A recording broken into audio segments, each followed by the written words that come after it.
Previously on the Found on Shelf podcast. And you know what? I wouldn't be surprised because The Nun came out in 2018 and this movie came out in 2022. So I wouldn't be surprised if they were trying to do a Nun ripoff.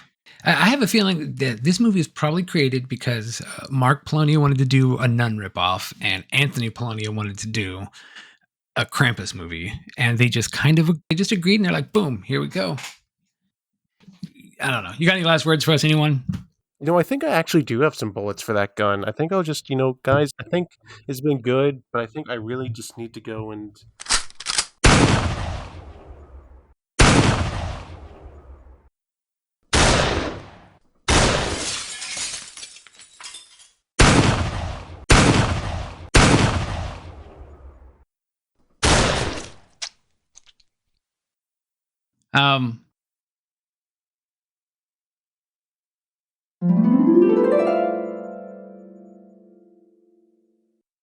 Welcome to the gates of heaven. Thank you for your patience. As it is the apocalypse, it's rush season here, and that it's been very hectic. Your name is Gabriel. Gabriel, it's like your guy. Oh yeah, yes, of course. Let's see, Gabe. Well, I have good news and bad news, Gabe. Is it breast cancer? No, but check in a few years. The bad news is it says here that you've seen the film Sister Krampus, and unfortunately, no one who has seen a Polonia movie can enter the gates of heaven. We don't advertise that one, but it is kind of a carnal. Does it matter that I'm sorry? Wasn't willing, that it was an unwilling watch? No, but it does help a little bit, because the good news is you're not supposed to be dead yet. Oh. There's a clause in the book that grants you another chance at life if you succumb to madness while watching a Krampus-themed movie. So I've got that going for you. Okay. So like, what's the plan from here? I mean, like, what's the next steps? All you're going to need to do is to pass a trial, and you'll be sent back to life at the moment you died with no memory of this, and no one on Earth will have a memory of you being dead either, so that's kind of a plus. It's a great way to make sure everything stays in canon between different shows. So all you're going to do is take this get out of jail free card. You're going to go down the hall, and it's the 337th door to the left. Tell them Chick Track sent you. The guys in there know my cousin. His name is Gimcrack. Okay. I guess I'll go and do that, but can I, like, stop the apocalypse? Or is that... You know what? I think that's above your pay grade. I don't want to just be asking things that you're gonna have to get your manager. I'm just gonna go. Yeah, just kind of gig work here. We're really doing a side hustle thing. I'm on an app right now. All right, I'm just gonna go. Okay, okay. Bye. To the left. Thank you. Next. To the left. To the left.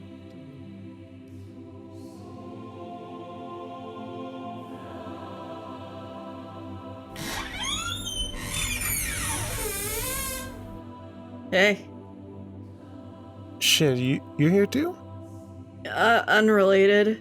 I was cosplaying the Fourth Doctor and my scarf got stuck in the escalator. That whole Final Destination kill. Head popped right off, like a fucking Barbie doll.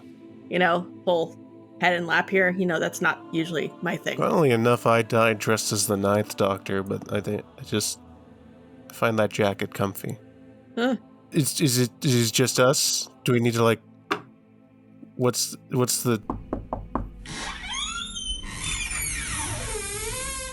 Hello. Are you guys our appointment for today? Oh, fuck. What's up, guys? Hi. I didn't know you would be here. This is kind of cool. We've been freelancing for Heaven. Turns out the movies we pick constitute trials of an unimaginable nature. So they just they give us a little money to come up here a couple times a week and screen movies to see you can get through them. So what you're saying is, by the Catholic Church's doctrine, the movies you screen are considered torture. Yes. Funny enough, they won't let us show him in hell, so I don't know what that says about heaven. Well, I mean, it's the Catholics. And sometimes they leave me in charge of picking out the movies. Oh, So, yeah, it is your turn. It is my turn. So welcome, guys. Come on, sit down. Oh, wait, it's Dustin's turn. Is there? Can I just go back to hell? Yeah, I think I'd like it better there. It's warmer. Hey, dude, can you hear me? I think I'm in the wrong place. All right, and pressing play in 3, 2, 1. What is this? Why are they dancing? Gabe, why are they dancing?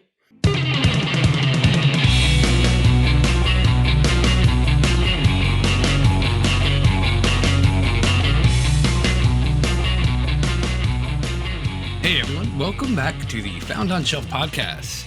A podcast that spends way too much time researching movies that you probably didn't know existed.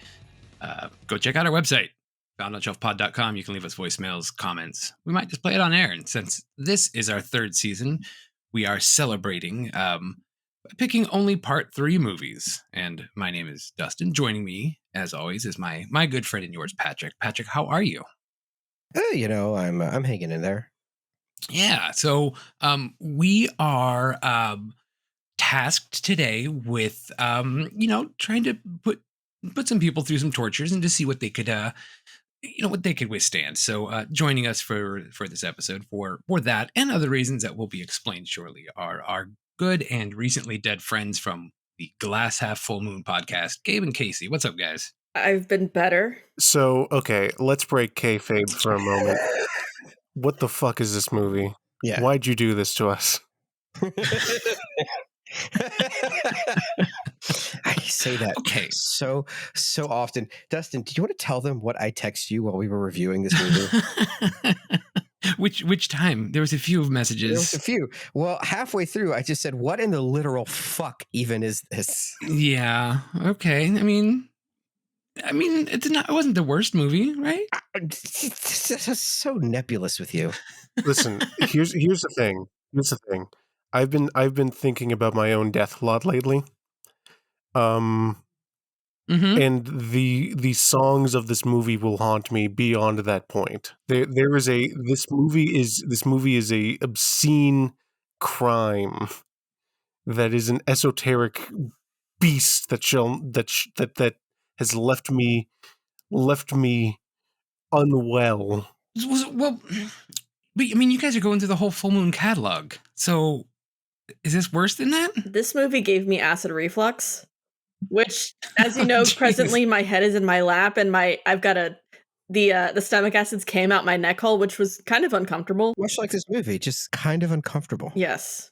Well, okay. Well, let me explain why I chose this movie for you guys. So, much like when we had you on for Trancers, I'll mind you, was Trancers my pick or was that your pick? Fuck, I don't remember. But anyway, I'll take credit for it.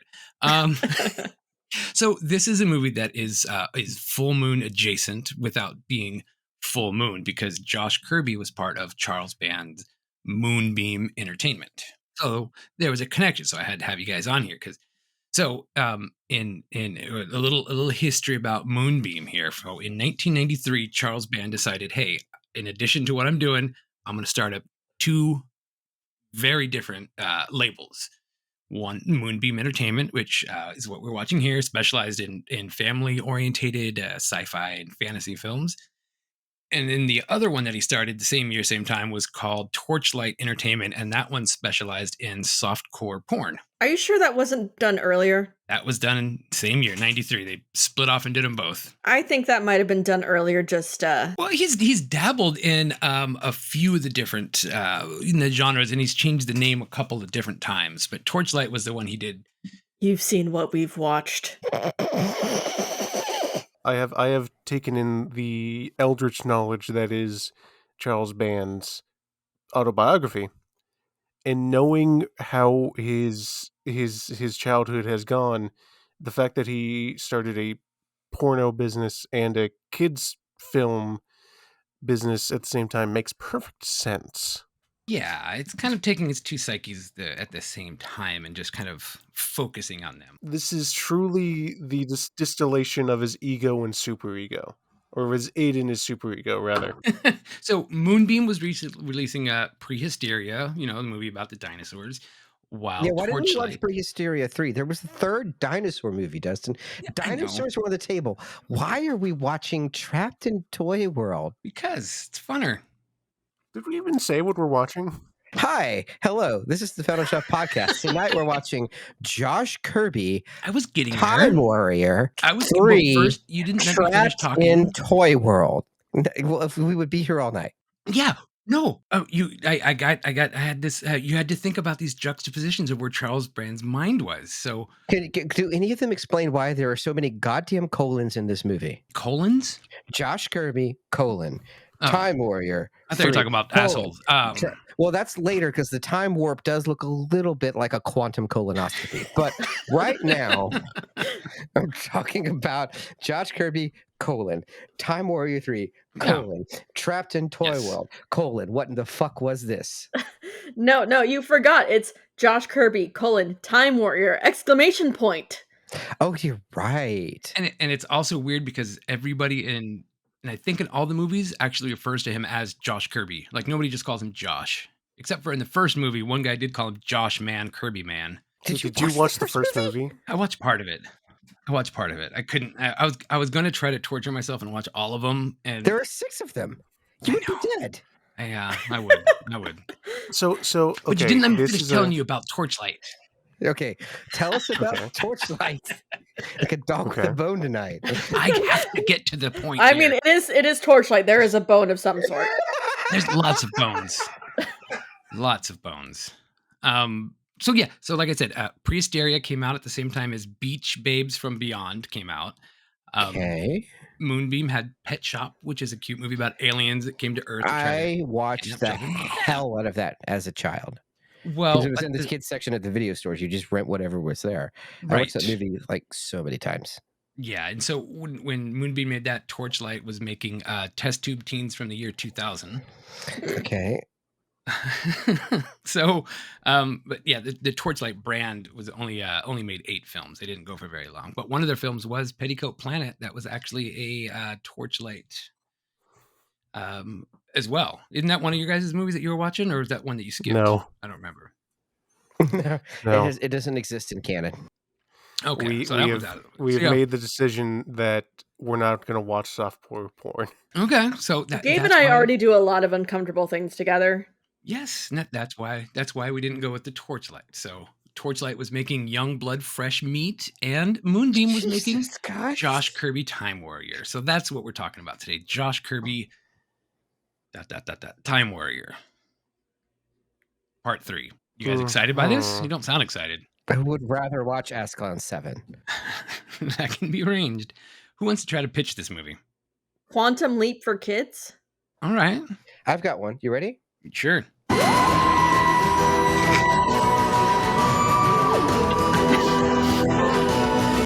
How's that?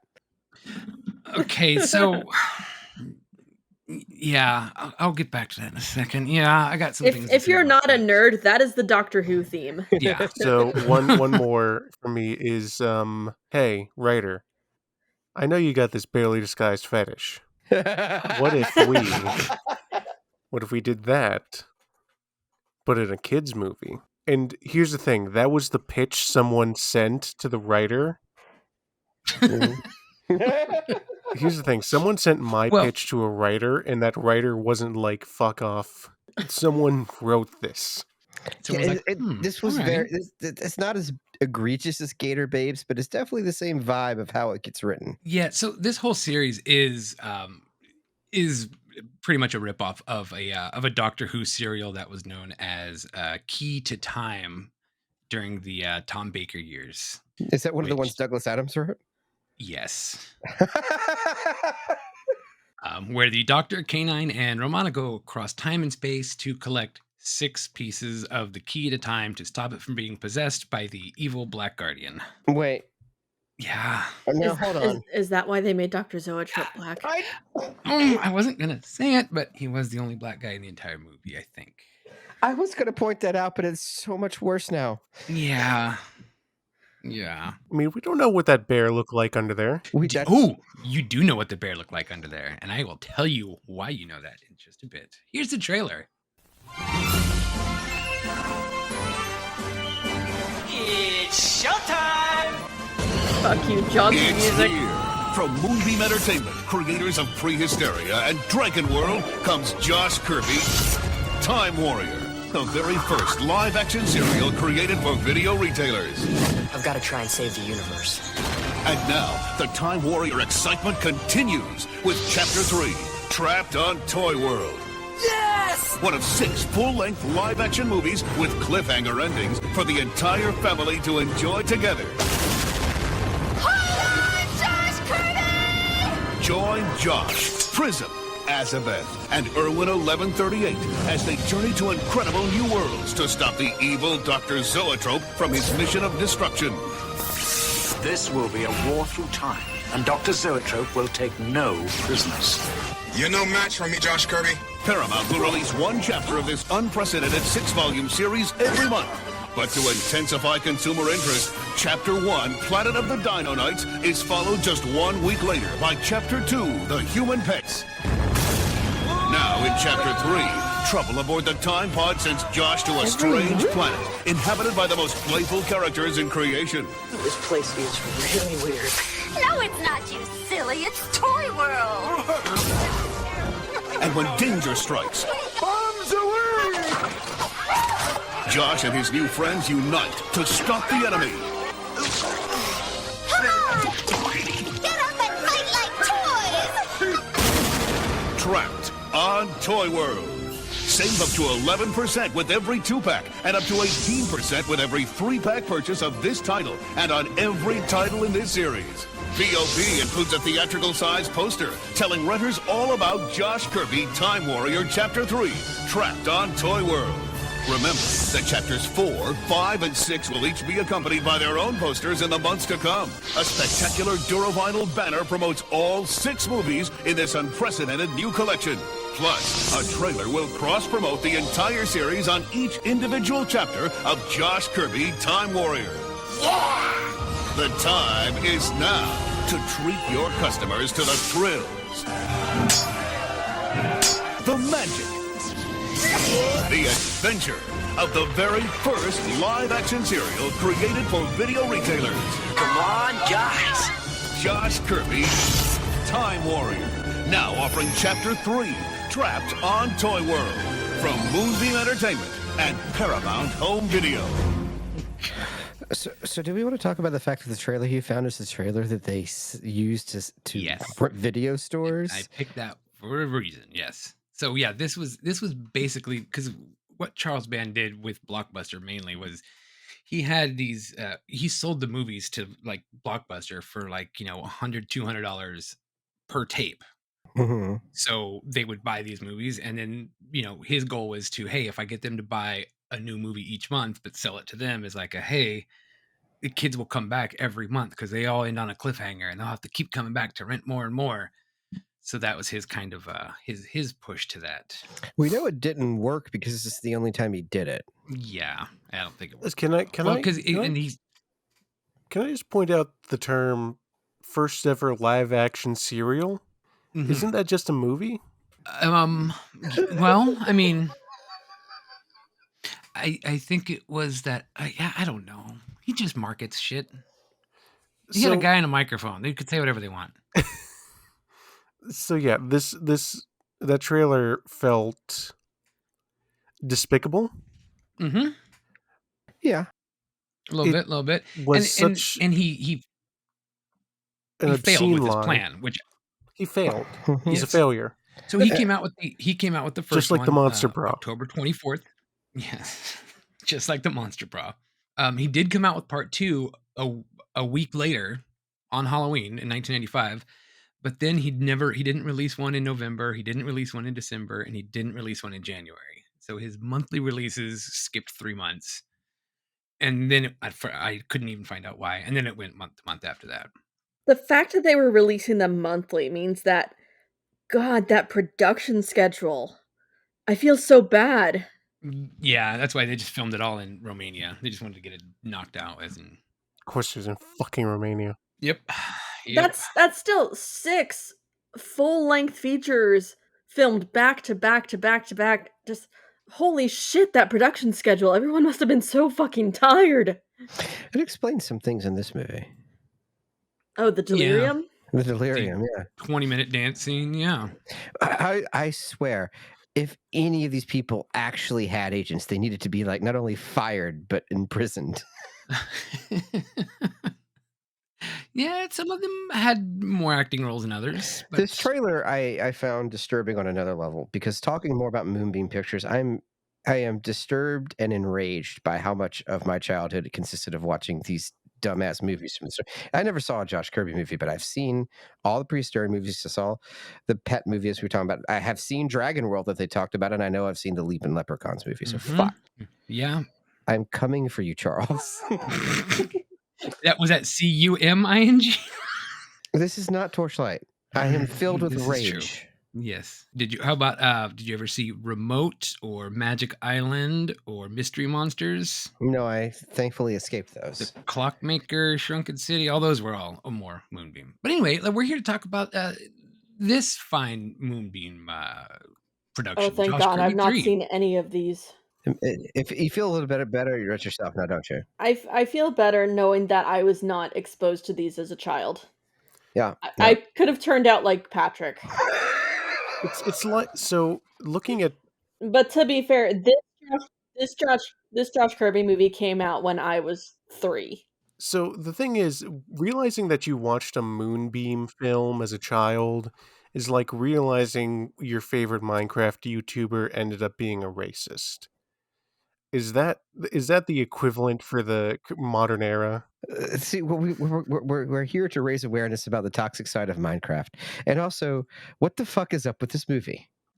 Well, let's talk about the movie. I think we're getting there. Let's talk about it. So, the first 10 minutes of it are the same in every single movie. It's the same trailer in every movie. I thought maybe it would build up to having a little bit changes. No. Why would they do that? You'd make the one trailer that recaps everything, quote unquote. Right. So they cross cut. So that means I have a question. There's about 20 minutes in the middle of this movie that is Dr. Zoetrope trying to get the nullifier. Yes, the piece of the nullifier that looks like a big glass dildo. Yeah. From the future. Mhm. Is that reused footage from a previous existing film, or was that from this movie and they cross-cut it in the trailer? My only question is how much of this movie is just hobbled together from all of the other 6 features, you know?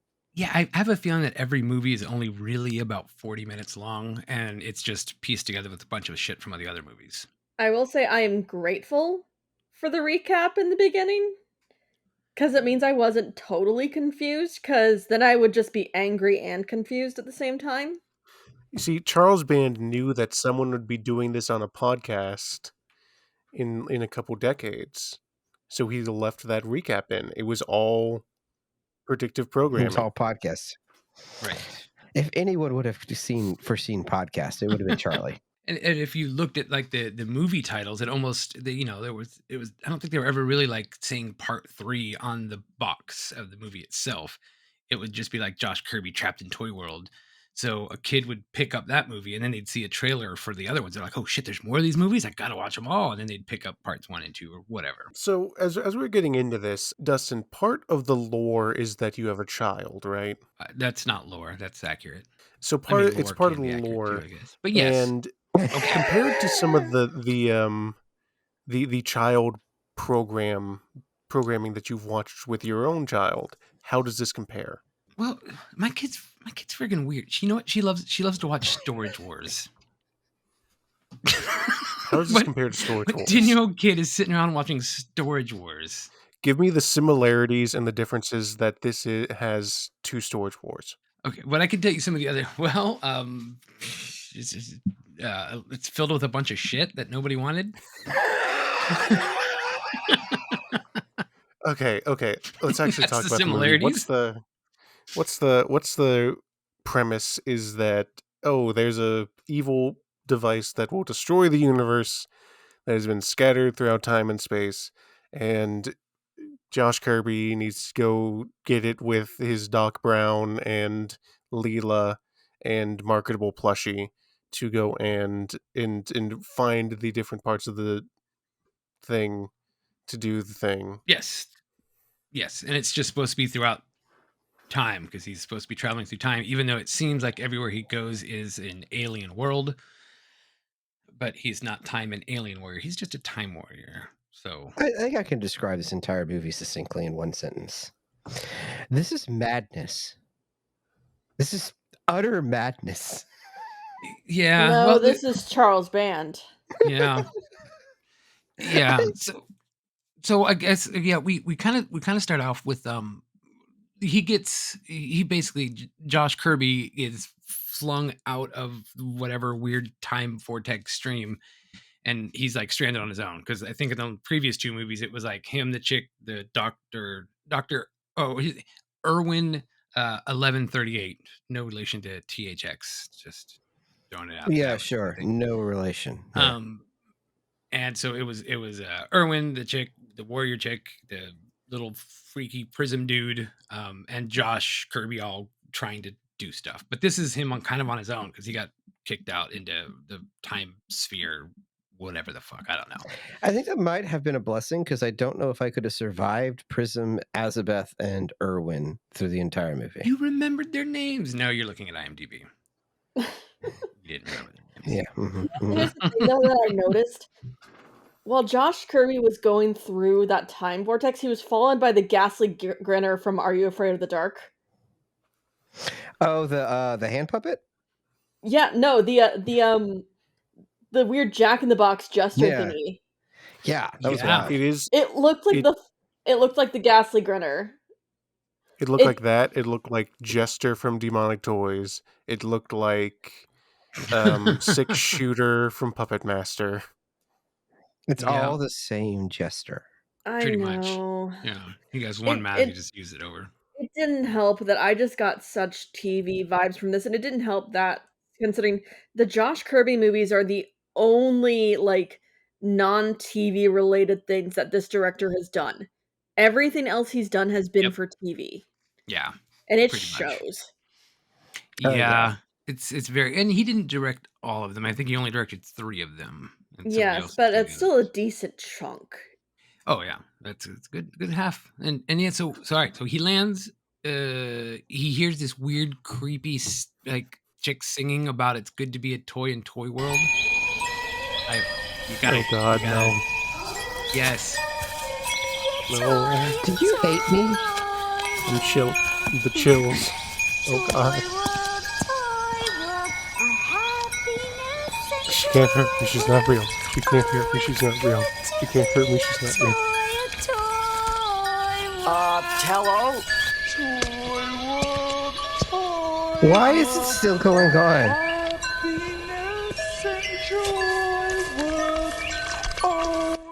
Because I decided to slow it down and fuck with you. Why is it terrifying? So yeah, he runs into Raggedy Ann, who I read one review that I read about it said on Rotten Tomatoes was that a random 14-year-old boy toy goes through time and meets a slutty Raggedy Ann. Why is she making so many advances on him when he is a 14-year-old boy? When this character showed up, I wrote in my notes jokingly, "Oh, it's my fetish," and that wasn't a joke. And then 5 seconds later, she's like, "Unzip my dress." Yeah, it suddenly became very, very much a prophecy that was fulfilled. Yeah, he's a 14-year-old boy. He's a 17-year-old playing a 14-year-old being hit on by a grown woman in a Raggedy Ann costume. And the entire time she's coming on to him, I can't help but think of like Cool World. Like, you can't fuck a tune. Yeah, it's very weird. Yeah, she's a living doll. And then you got a large toy bear named Theo. Because Raggedy Ann is into bears. Okay. Apparently so. Can we all this bear also talks like an old British man. So you guys watched Demon in the Bottle, right? Yeah. Unfortunately. Do you remember a one-eyed pirate in Demon in the Bottle? No. Was it that guy? That's who is Theo the Bear. Aw.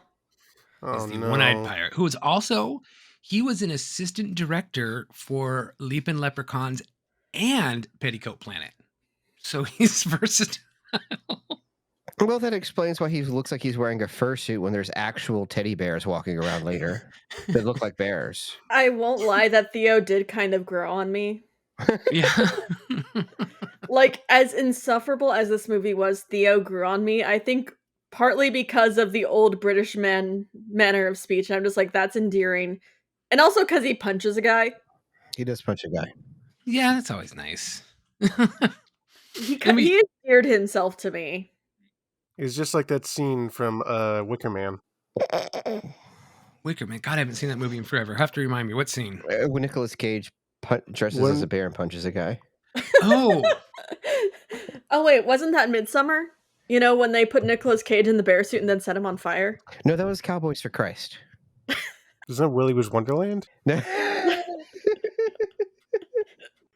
We've gone off the rails yeah, it happens. already. While we're on the topic of actors, I looked this. I was looking online, and you know, the ever memorable character of Prism, the weird naked mole rat thing with fiber optics coming out of its head. He didn't have a big part in this movie, but yes, yep, I got some notes about him as well. So I looked online, and the voice actor for it is a one Mr. David Lucas. Mm-hmm. Yeah, there it is. Yeah, I do have my notes right there. Yep. He's done a shitload of voices. You know David Lucas, right? I do not. I don't know the name, but I probably know the voice. He was in Cowboy Bebop. He was Spike and Cowboy Bebop. No. Zeb and He was- Star he Wars was- Rebels. yeah. Wolverine. You might know in a him bunch of as video his, games. his you might know him from a stage name of Steve Bloom. Oh my god. Yeah. I've met Steam Bloom. He's nice. As of May 2012, he was awarded the Guinness World Record for the most prolific video game voice actor, having 261 credited appearances in video games alone. And he's done probably another 100 since then. I mean, it makes sense. He did do a lot of the voices for the box trolls. Yeah. Interesting that he does some under the name David Lucas and some under the name Steve Bloom. I don't know why, but yeah, he does what he does. I mean, it's an Alan Smithy kind of thing. Yeah, probably. You're telling me that Spike Spiegel is Prism, and I haven't gotten over that. Oh, too bad. We're moving on.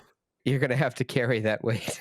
Imagine you were also a fan of Power Rangers. Did you ever watch the Power Rangers Lightspeed Rescue? Well, yeah, I know that's fucking Azabeth, right? Yeah, Azabeth was. She was a villain for like 2 episodes. Yeah, I did Google that. And Irwin 1138 was the voice of Basil in The Great Mouse Detective, which is fantastic. You're kidding. Yeah, and he was in 4 Doctor Who episodes as 2 different characters. And he was Robin Hood in Challenge for Robin Hood movie in 57. And he was in 2 Murder, She Wrote episodes. But to be fair, I think it's kind of like criteria. If you're a British actor, you need to be on Doctor Who at some point. Yeah, pretty much. I think it's in all their contracts. Yeah, you got to do at least like 4 theatrical performances, like in plays, and then you have to be in Doctor Who. Wouldn't this movie have been better if like Josh Kirby died at the end of each one and there was just a different actor in the next one? We'll later learn his true nature, so that might happen. But back to the movie, I guess. Yeah. This kid needs to be like 20% more radical. This is 1996. He is a fucking dork. He's walking around with his shirt tucked into his pants. Where's his backwards cap? Where's his layers? Where's his skateboard? Like Poochie would be so disappointed. He wears a fucking little stopwatch around his neck like he's Flavor Flav. Well, see, that was the kind of gimmick I saw in the first episode where every single watch he owned would end up breaking. Get it? He's a time warrior, so his watches broke. Did they see the Page Master and was like, what if we did that but Doctor Who?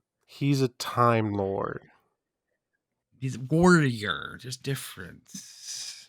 For fun, in the first movie, he would time himself how long it takes to ride his bike to school, and when he beat his record, he got super excited. We saw the trailer. But anyway, back to our movie here that we're talking about. We're having a tea party. I don't want to. Josh Kirby is having a tea party with Raggedy Ann and the bear. And her lover. Yes, and the burr. Where they go back to showing us what the nullifier is in case we forgot from literally 9 minutes ago in the movie. But you know, they gotta keep the kids remembering here. And yeah, they're looking for the piece of the nullifier that happens to look like a glass bad dragon. Speaking of our sponsors. So they weren't happy with my ad read, and I have to do a makeup because you already spent the money on booze. That's what you're telling me. 2-bit operation. The Equus 3000 from Horsecox Unlimited promises the most fulfilling ride you've ever had. Every bit as girthy as our best-selling dildo, the Fat Stallion. This new toy is guaranteed to take your breath away. All right, now roll the commercial.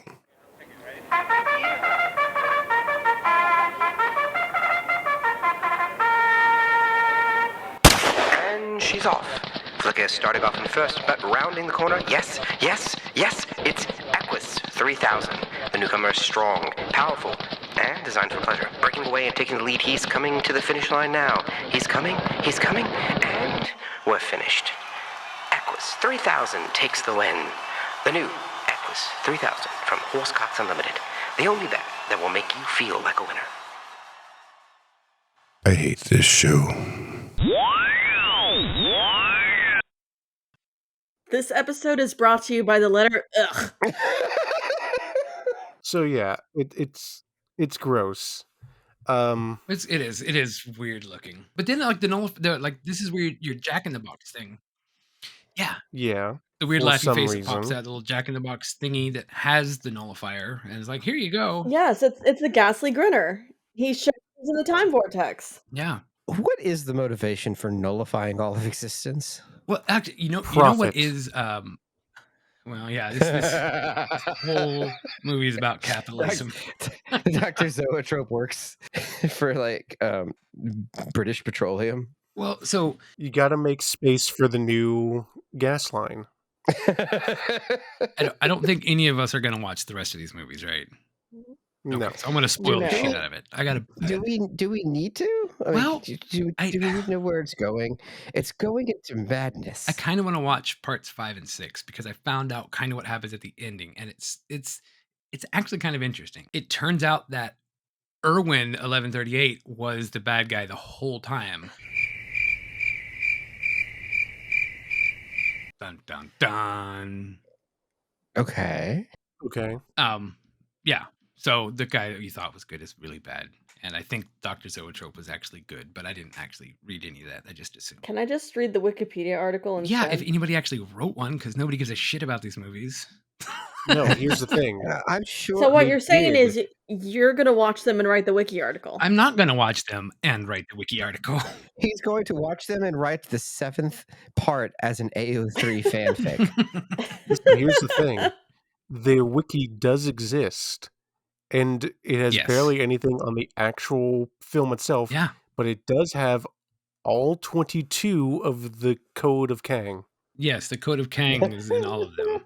No, you're kidding. No, No, it tells you exactly which movie has which Code of Kang. Who cataloged that? Somebody did. Someone who obviously has nothing better to do with their time. The internet is full of perverts. It's like- what?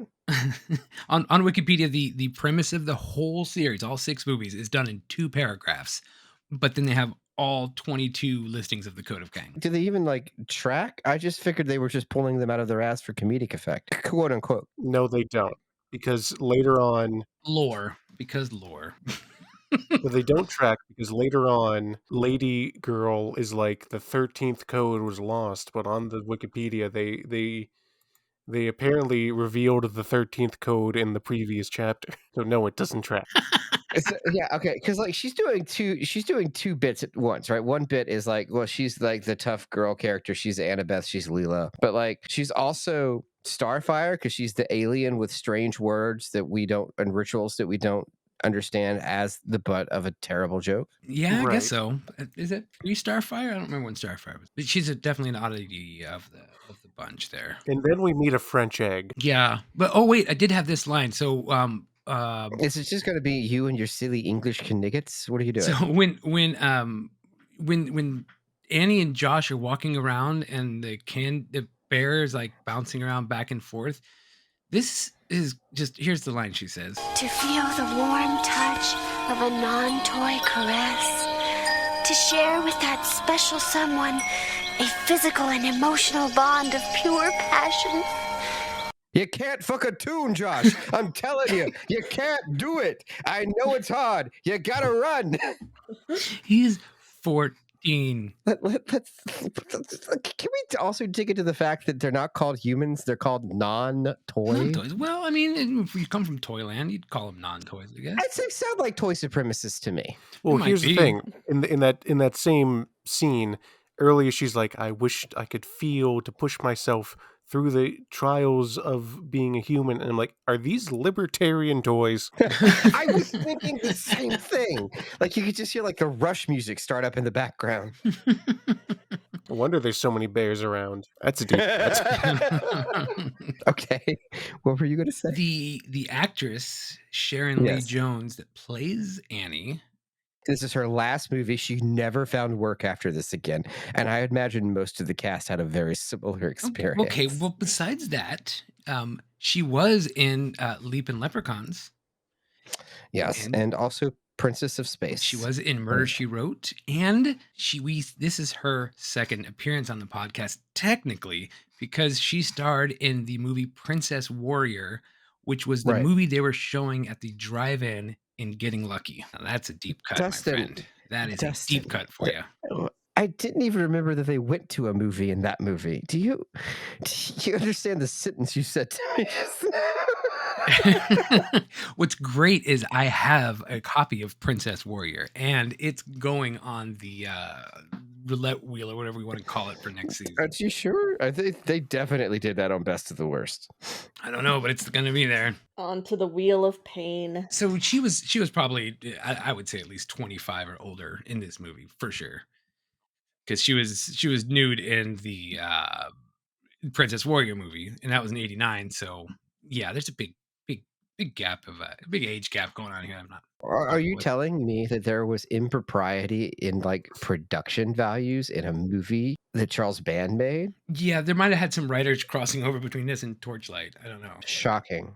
Look, I know we kind of went past it, but French egg, we got to talk about the French egg. I can't keep this in my brain any longer. Yes, French egg. You like the French egg, did you? The entrance to the castle in Toy World is guarded by an egg who is, his defining characteristic is that he is French. Yes. French egg. Why would they?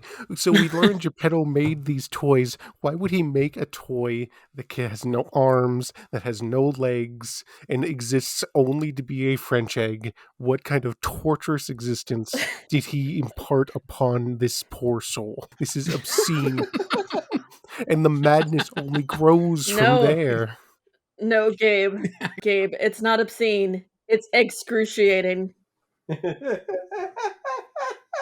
Damn it, Casey. Damn it. Oh, boy. That's why we're here. It's like Geppetto was like, and I have no mouth and I must scream. He's like, how could I create a life form that to exist only to experience torment? I mean, to be fair, once they get inside Toy World, if you notice some of the background actors, some of them are just balls. They're just balls with little heads and hats. Oh, look, it's my fetish. Again. I mean, Geppetto has a man chained to his throne. This is true. Well, you don't. So your French egg dude was in a few other of the movies for Moonbeam. He was in the. Wait. Okay, Moonbeam. I was going to say if you sit here and you tell me the French egg was in the porno flicks, I'm going to riot. Okay. I mean, so he was in Clockmaker and the Shrunken City and the Secret Kingdom. And now, Patrick, please mute your microphone. mute your headphones. He was in Alien Abduction Intimate Secrets. God fucking damn it. What is going on? I mean, to be fair, eggs do have a place in Torchlight if you look up oviposition kinks. Not. You can't make me. I've seen In the Realm of the Senses. I get it, but also, but you want to know what's a little more fucked up about him being in that little softcore movie? Oh God, Dustin, what? His character's name was Josh. Oh goodness. I'm suffering from sadness. Prepare to beat off. Can we continue the... Yeah, let's talk about the castle. I was surprised that it wasn't his castle. It wasn't the Castle Freak castle. He just made like a castle out of cardboard. He made a castle for freaks. Is what he did. But it wasn't a Castle Freak castle. It looked like an abandoned amusement park. It looked like the worst Ren Fair. It was a pretty bad one. And then there's this dance number that just goes on. Do you have a clip from it? What? Do you have a clip from it? There it is. There it is, injected directly into my head. There we go. That's good.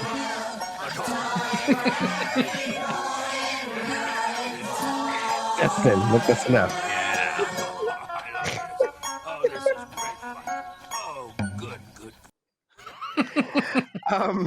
But do you have a clip of the next bit? That's enough. Okay. There it is. That's the one. I said this is what Alexander Scriabin meant when he said he wanted to make music that was against God. My wife said that she blames Dustin for the lack of sleep she was going to get that night as the song relentlessly pounds in her skull. What is I am telling you, Cool as Ice is better than that. Well, yeah, obviously. So yeah, Geppetto was in Gymkata. That guy that played Geppetto. That's about all I know. Okay, so Geppetto's a toy maker. Mm-hmm. Josh Kirby. It's like we are talking about things and we have given no context. Josh Kirby crash lands in Toyland. Toyland is in fact a planet inhabited by robots built by Geppetto, the only other human. I'm sorry, non-toy. And these toys. He makes them perform a show for him every day. And this show is this dance that goes on for like 20 fucking minutes. And it sounds exactly like that and doesn't change. And they're in these nightmarish, terrible costumes. Keep talking. Yeah, it's that. And keep telling us. So what happens? It is described as being, it's almost Sisyphean in a way, where the toys do not change. They do not grow. They are trapped within their molds, so to speak. The only Geppetto I acknowledge is Mickey Rooney. Thank you. I was getting Silent Night, Deadly Night vibes from some of these scenes, and that is it's basically a horror movie. Oh yeah, the third one, yeah. It's the fourth one. Is it the fourth one with Mickey Rooney as Geppetto? The third one is the one with Bill Moseley. That's just off the rails. Why the fuck is this a Silent Night, Deadly Night? Oh, and then the fourth one is Mickey Rooney and his robot son. No, wait. That's not the movie we're talking about. No, that's the fifth one. Fifth one is. The fourth one's the one with the witches. I don't think I've watched enough of those movies. Because you got one, and then you got two, which is Garbage Day. 3 is Bill Moseley with an exposed brain. 4th is the witches, and 5 is the toy maker. Guys, I hate to tell you, but we're roughly 30 minutes into this hour, 30-minute movie. We got to pick this up. Yes. Well, so all right. Well, yeah. There's a nice dance scene that goes on, and then it just gets crashed by Zoetrope. I will say at this point in my notes, I typed, "Have I been drugged? Are there drugs in my energy drink?" Because that's what it felt like. Yeah, because Zoetrope is this guy in like this robot costume, and he comes out and he wants to get the glass bad dragon from Josh Kirby. So he goes to shoot his gun at him, but his gun doesn't work because Geppetto created a bubble that disables all weapons. There's also an asshole G.I. Joe ripoff Yes, G.I. Joe. named Action Jack. That was in the IMDb notes in case you didn't know. It was like Action Jack was inspired by G.I. Joe. Yeah, no shit. No shit. Let's talk about two really interesting things. Firstly, they do a kung fu grip joke, but they don't point out that they were doing a kung fu grip joke, right?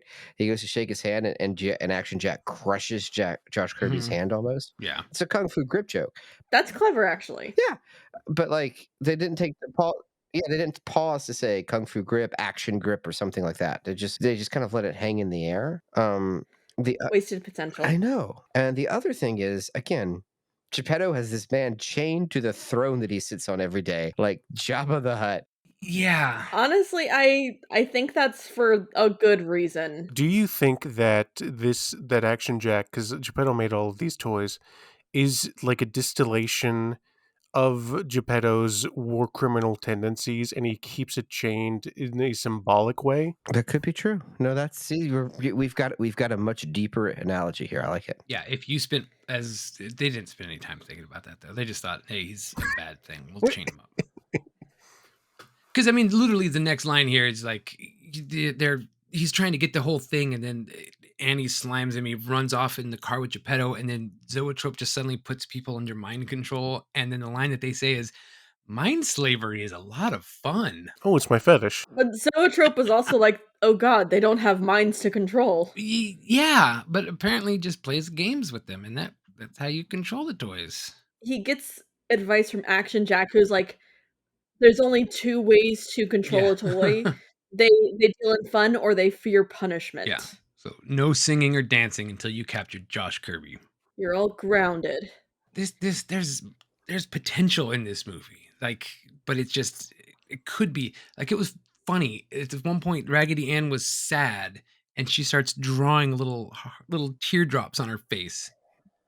That was funny, but it just never went anywhere, and it was like not actually played to be funny. And I was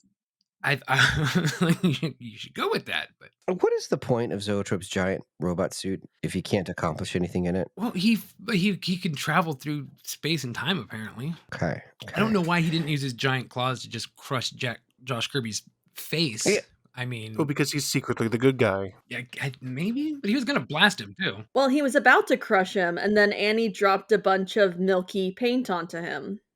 And blinded him somehow. Right. She somehow slimed him in his suit. Yes, she was playing with the glass bat. I'm not even going to go there. Let's just move on. Prepare to beat off. No, not that sound clip. Anyway, every episode.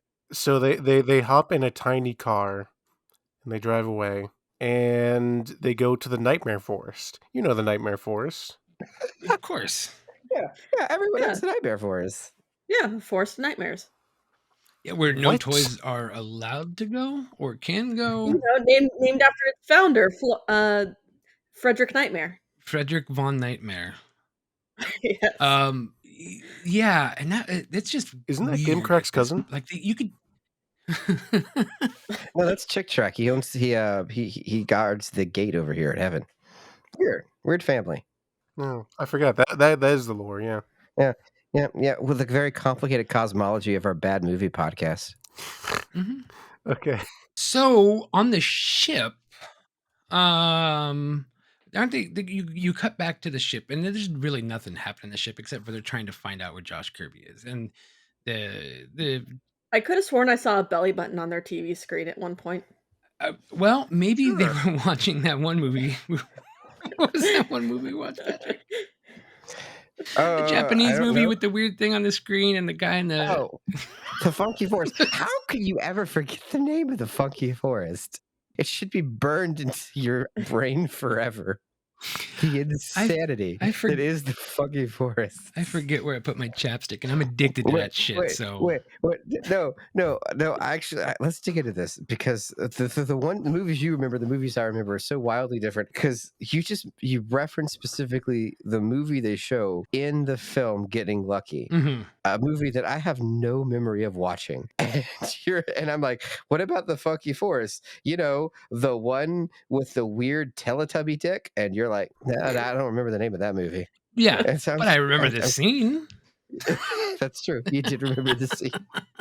But it was Patrick Dustin compartmentalizes some weird shit. Yeah, it was more of an asshole on the I screen. was about to say Patrick, and I'm just like, wait, no, wrong one. Yeah. But no, you both do. Yeah, we both. I feel like we have like trauma responses to different stimuli. That's true. Accurate. Okay. That's kind of what you have to do in this line of work. Right? You've got to figure out a way to cope, and usually that means pushing it into a lockbox in the corner of your brain with a sticky note that says "Do not open." Yeah, look, as long as the box is on the shelf, it can't bother me. So Josh Kirby and Geppetto go to the Nightmare Forest. You just want to get through this movie so you can finally go back to Earth. God damn it! Don't even want to spend time watching. Find a bunch of guns. Yeah. And this is where we learn and Geppetto some weird is just troll thing in the forest. Well, let's not skip over the fact that Geppetto is a war criminal. Let's not skip over this fact. This is another bit of madness where Geppetto is just like, oh, I built all of these robots and I stood before their conquered lands and I gazed out over nothing. And so I turned them into toys. Yeah, he's like, I created these to kill the other people and then there was nothing left to kill. So I made him toys. He's not only just a war criminal, he's the last war criminal. He has committed genocide of the entire human race. And turned him into toys. Which means that once he dies... That's it. Or whatever alien planet this takes place on. Is it alien planet or is it the future? That does raise the question. Once Geppetto dies, are the toys able to repair themselves? Will they be able to continue on? Or will the planet just be devoid of life? No, is a war criminal. Yes.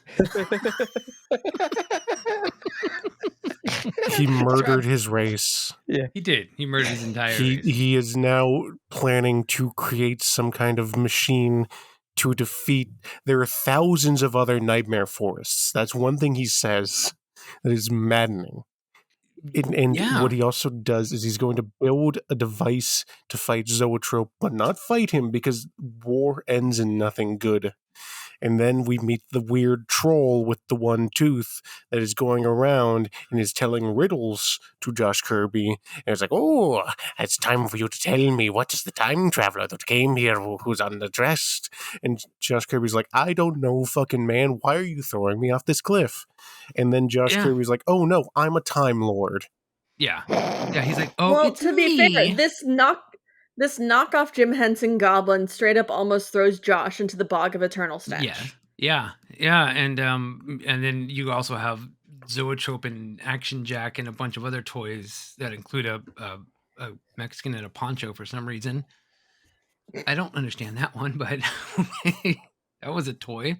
We're not gonna think about it. No, don't. They had a clown. They have a clown in a Spartan helmet. They just grabbed a whole bunch of stuff off of a rack and said, "Here, you're a thing. Here, you're a thing." It was all the leftover props from Torchlight. Like, they had a lot of weird costume choices because there was one dinosaur costume in particular that I saw as a background character that looked pretty decent. Mm-hmm. And then you have Theo. Again, there are actual other bear costumes that look like bears, and then you've got Theo. Yeah, the worst, like the most generic, like when you went to like a ripoff of Chuck E. Cheese or something. It was just all bad. We are 5 ripoffs removed from anything well produced. Yeah, it's like it's weird that there's not design cohesion in a film of this caliber. Yeah. So all right. Let's see where we're at. So we got the one-eyed tooth guy, or the one tooth guy with the sword ends up stabbing himself, but like breaks the sword off and runs after him, asking riddles still, like you said. Well, I kind of understood him at this point because at this point in the movie, I too wanted to fall on my sword. Yeah, I get that. And then Zoetrope shows up out of costume, just him, just out of his big robot suit, talking to Josh. Oh, I'm here now. I'm going to tell you. I am here now. You're a Time Lord. Anyways. Yeah, and then have fun. He also said maybe the reason you're a time warrior is because you have time immaturity. I don't. Yeah, I don't know. At that point, I'm just like, he can exist in all times because he has no sense of time. It was very like Fry Well, okay, so is first of immune all- to the. I'm sorry. He's not. Are you okay there? No. First of all, yeah. First of all, they're incorrect. He is not a Time Lord. He is not a Time Warrior. He's clearly a Planeswalker. That's his power set. And you're right. He has the Fry powers. Right, the alpha brainwave or whatever. Wait, are you saying Josh Kirby is his own grandfather? I mean, we didn't get to the end of the series. No, we did not. Does Annie come back and do things? Yeah, like maybe Annie becomes non-toy. And they call her Raggedy Ann for nothing. Jack Kirby thinks that he can get in touch with his time machine using a shortwave radio. Yes, But he didn't get any money for creating Batman. Josh Kirby, not Jack Kirby. Mhm. Action Jack, Josh Kirby, Oh, fuck. Slutty Ann. Slutty Ann. I don't know. Josh. That's shaming her. I don't want to shame her. She's into non-toys. That's her thing. I don't want to kink shame here on the podcast. Well, you might kind of feel like there's that much of an age disparity. Oh, there's like 15 years, probably. He is a minor. Wait, does this mean that Annie's a sex toy? Yes. She's a sex toy, and she's No, hiding the glass. no, it means that dragon. Josh is a Minecraft YouTuber. Yeah, this is all. This whole movie is relating to everything. Yeah, so let's wrap this movie up. What happens? So he sets up the radio. The radio, they finally catch it. Stop. Have another dance scene. Hold on. Josh Kirby's entire mission. So they split up. Geppetto is going to make non-violent weapons to attack Zoetrope. Josh Kirby's trying to find the violent weapons, right? He figures out his powers, and Geppetto says there's a shortwave radio. So let's really dial into what Josh Kirby's plan is. Josh Kirby's plan is to use a shortwave radio to communicate with a vessel that is currently existing outside of time and space. But he is a time warrior, so he's using time warrior powers. But he doesn't know that he can. He's just like, shortwave radio can talk to a spaceship, right? It's I'm like, it's the power of belief. no. Yeah, so they stormed the castle. Yeah. And then he uses magic time warp powers to communicate with the ship. We haven't talked about what the ship is doing. The ship is Erwin has been trying to find him, and Azabeth has been chanting the chant of repentance this entire time, and it is the most grueling, grating, relentless sound. And they are playing it as if it is funny, and they won't stop playing it. They keep cutting back. Play that clip, Dustin. I did not clip that. I just couldn't. How did you not Damn clip it. that? It's the Code of Kang. I did not prick. want to clip the Code of Kang. I didn't have enough room on my soundboard because I had to fit in. You had one job, Dustin. I know. I mean, I could have taken Prepare to Beat Off, but no, I had to leave that on there. You do not have to leave that on there. I promise you it's going to get a lot of less airplay as the season goes on. Isn't her chant the Code of Kang? No, her No. chant is a chant of repentance. Oh, what does she say? It's like constantly without breaking. No, it's like yeah. Yeah, okay, she's got Why it right. are we There's a- mimiking a thing that doesn't sound good? See, now, there's a Because foot it's- intonation. now Gabe gets it. I didn't cut the audio because I wanted you guys to do it, and it worked.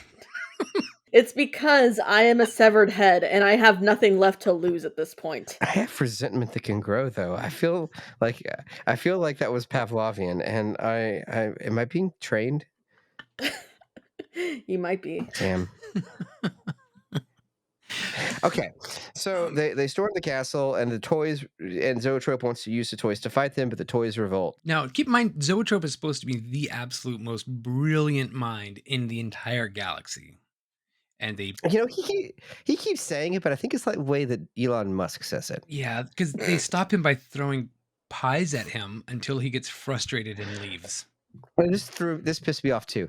They couldn't even afford like full-size cream pies. They're not filling up a pie tin with whipped You heard it cream. here first. They are- Patrick is they upset are- they couldn't use full-size cream pies. Go ahead. Okay, They're using paper plates that they filled up with like a dollop of cream on each one because the budget is so thin. Yes. And they're dancing again. They're dancing to the music. Yeah, you gotta again. dance. You gotta just dance. every once in a while. And Josh Kirby is just doing a dumb little dance in the background on the stage. This is madness.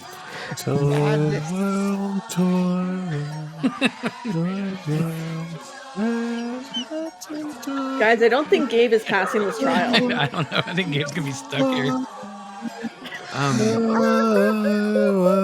So anyway, they I guess they stop him, whatever, and he does this. He actually says, "I'll miss you most of all, Annie," like right out of Wizard of Oz. And there's no place like home. Then they go There's back. no place like home. Then they go back to the time ship, and they start going through the time stream, and then they almost hit a time train. Oh, hold on. I will say that when Erwin and Azabeth get there, they walk out of the spaceship, see everyone dancing, look at each other, and run back into the spaceship, and that at least was funny. Yeah, like, because that would be anyone's reaction to that. Yeah. Yeah. They make Josh Kirby an honorary toy, and then they go back into time, the time warp. Let's do the time warp again. That would have been a better song to have in here, for sure. Yeah, it's just a jump to the left. And then a step off a cliff. I wish. Oh, so that's what they were talking about in that song. It's Josh Kirby. It's Josh Kirby, yeah. Yeah, it's the Josh Kirby picture show. Patrick hates me for that. I know that. Deep down, he's going, "Oh." Having a crisis of faith. So and that was a movie. But as you guys noticed, was the movie over? I didn't mention much about our man Josh Kirby himself. How much do you guys know about Mormon cinema? That's a thing that exists. Are there specific Mormon films? Hang on. That makes I'm sorry. sense.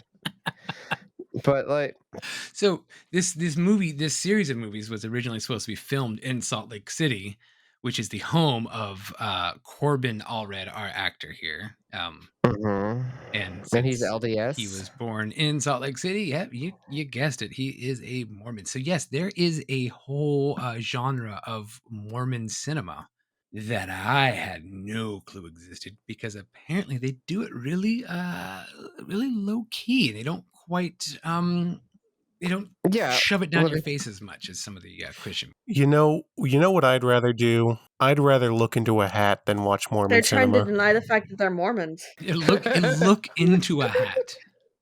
Not look into buying a hat, just literally looking into a hat. Well, that's where the golden plates are. Just take a hobo's hat off. I don't know. Appreciate that joke. I don't know about religions enough to get these jokes. You gotta know about the Mormon religion. It is wild. I know a little bit about it, but I don't know much. I don't know about the hat. You don't know about the hat? I don't know about the hat. Well, that's how he saw the golden plates. Okay. But no one else could see them. Okay, just him. Because it's a part. Mm-hmm. What kind of hat was it?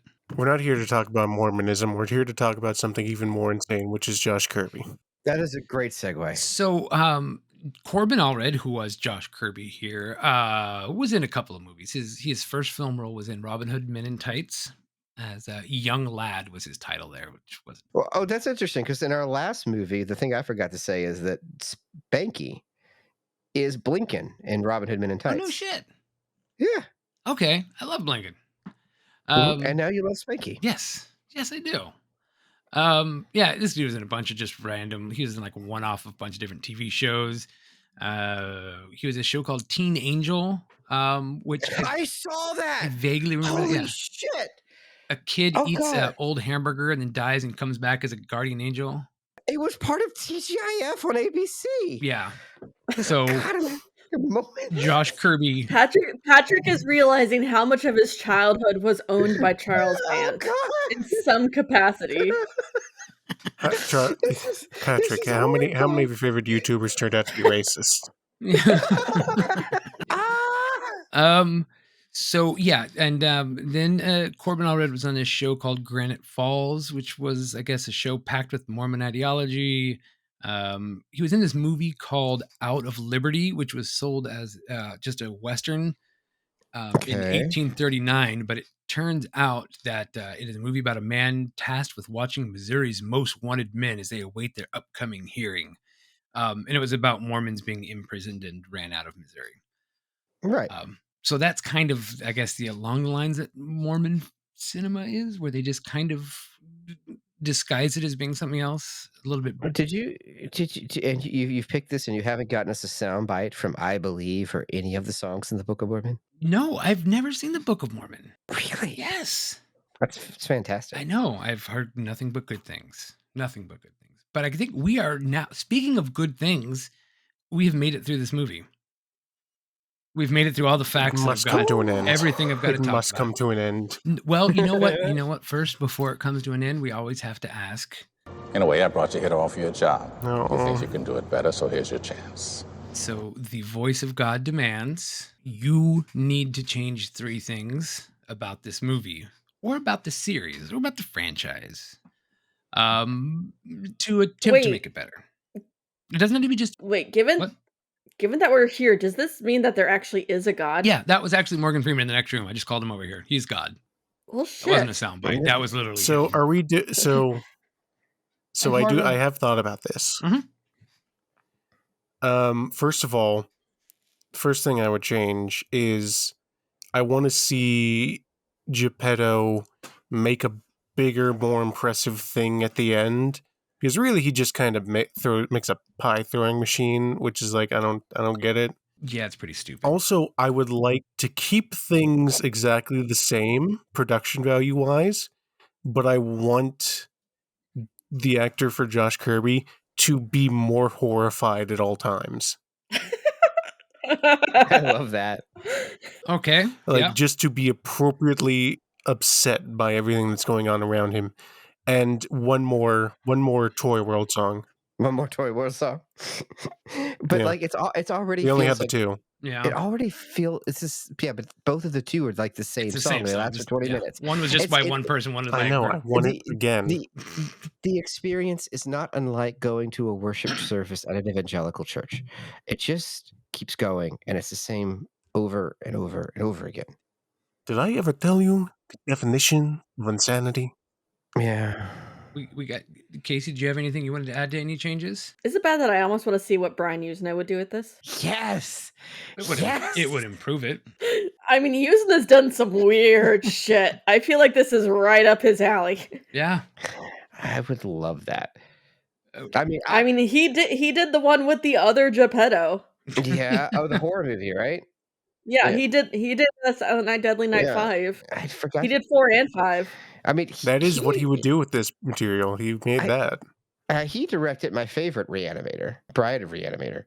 Oh, Bride is so good. So good. It's almost a sitcom. And then of course Society. Society. I need a cigarette.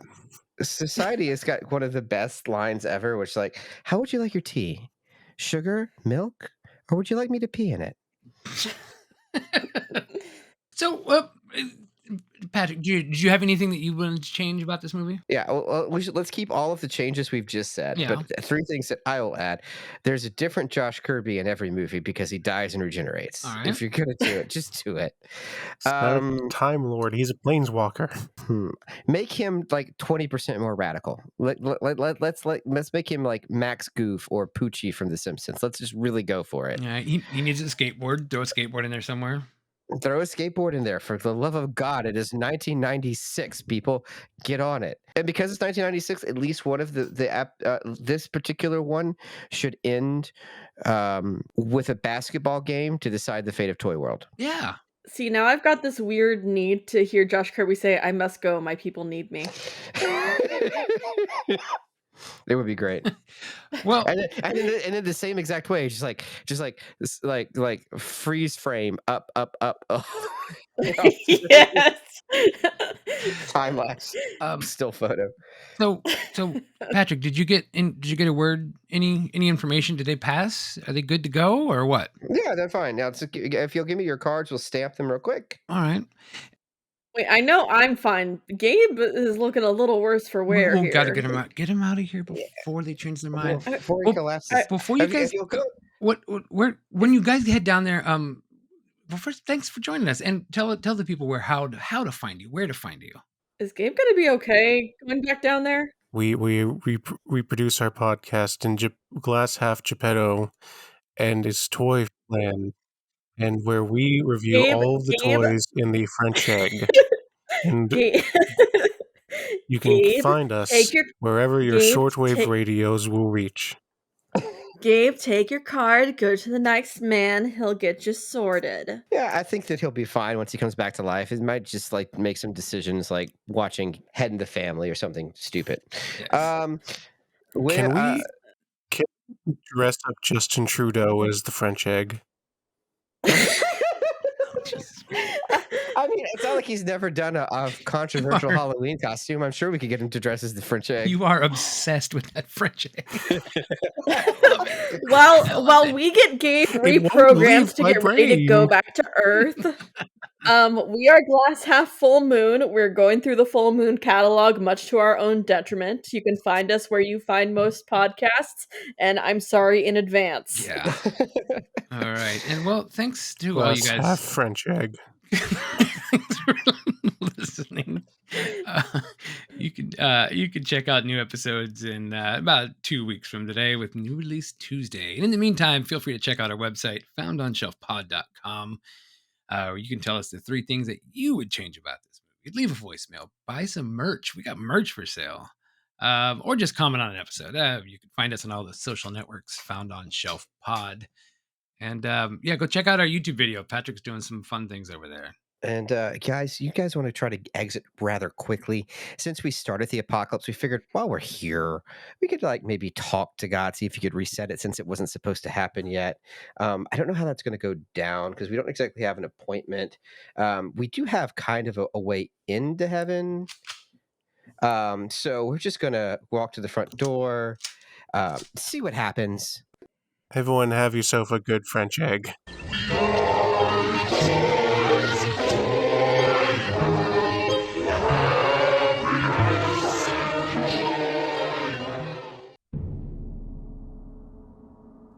And so, our heroes bravely charged the pearly gates, weapons drawn, ready to take on the entire heavenly host, when they tripped and shot themselves instead. Rather than deal with the paperwork, heaven sent them back to Earth. In doing so, discovered a clerical error, resulting in them rescheduling the apocalypse for a later date. Thus, the Found on Shelf podcast once again saved the day due to incompetence. What further adventures will they get into? Tune in next time to find out on the Found on Shelf podcast.